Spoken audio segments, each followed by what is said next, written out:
This is an AI-generated podcast based on the article Lewis Jackson III is Activating a Village to Raise a Generation, written by Daniel Sharrer. The article link is in the show notes.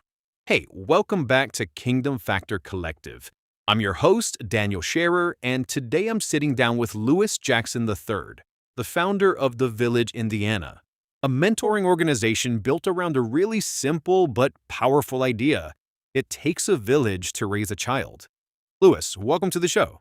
Hey, thanks for having me, man. Really excited to be here and just share what God's been doing. So let's go right to the origin story because I think it's important context for everything else. December 2019, you walked away from a stable job at Lifeline Youth and Family Services. No complete roadmap, just this sense that God was calling you to do something new. What was that actually like in the moment? Yeah, so that's a great question. By every measure from the outside, life was good. The work was meaningful, the paycheck was steady. There was no compelling reason to leave, right? But there was this nudge, and I describe it as an inspiration, just this deep, persistent sense that God was saying, trust me at a deeper level. Stop resting in the security of what you have and launch out. So December 5th, I stepped away, not with a full plan, but with the conviction that if God initiated it, he'd be faithful to finish it. And then, the timing is almost hard to believe. You launch in February 2020, and then weeks later, the world shuts down. What was going through your mind? Right? You could not write that script. And honestly, what could have ended everything before it even got started, it just became this crucible. It refined us. And I don't look back on those days with nostalgia so much as just wonder, because I've learned more about God in this 6-year journey than I probably have in all of my life. The hard moments, they weren't the end of the story. They were actually where the real formation happened. Does that make sense? That's really interesting, and I want to dig into that formation idea in a second. But first, the Village, Indiana, for people who don't know it, you're primarily working with students 6th through 12th grade. But you've said the mission doesn't stop with the young person in the room. Can you unpack that a little? Yeah, absolutely. So the idea is that we're wrapping around the entire family, right? We're activating the surrounding community to become part of the solution because a kid doesn't exist in isolation.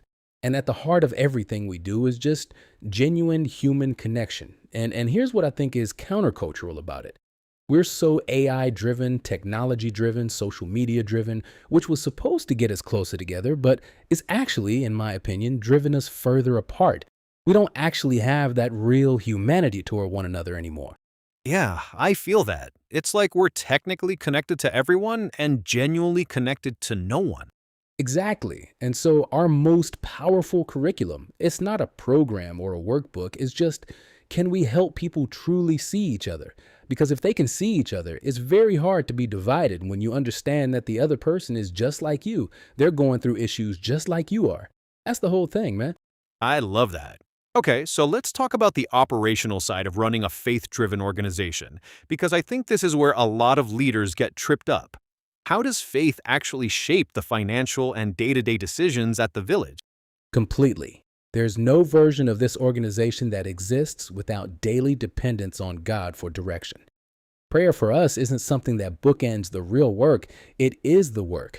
We don't chase opportunities just because they generate revenue or visibility. Every major decision gets brought before God first. And the posture that I think every faith-driven leader has to carry, especially when things start going well, is this.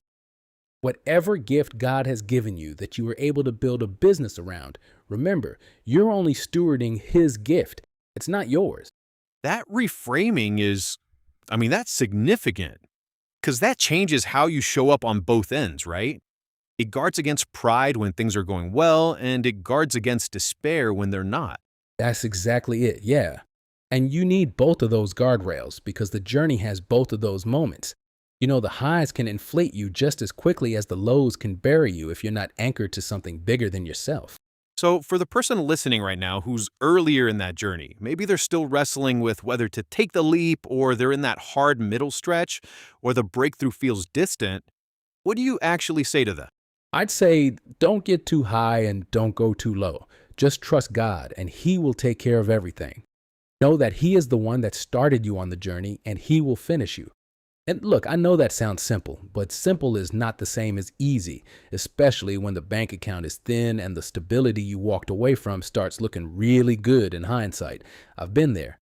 And the village I'm building today is the evidence of what that trust can grow into. Lewis, that's a genuinely powerful note to land on. I really appreciate you sharing all of this. The origin story, the philosophy behind the village, the stewardship mindset. It's the kind of stuff that actually sticks with you. For anyone who wants to learn more about the Village, Indiana, or connect with Lewis's work, the full article is linked in the show notes. Thanks for being here, man. Absolutely. Thanks for having me. And hey, if this resonated with anybody out there, just know the village is still being built. Come be a part of it.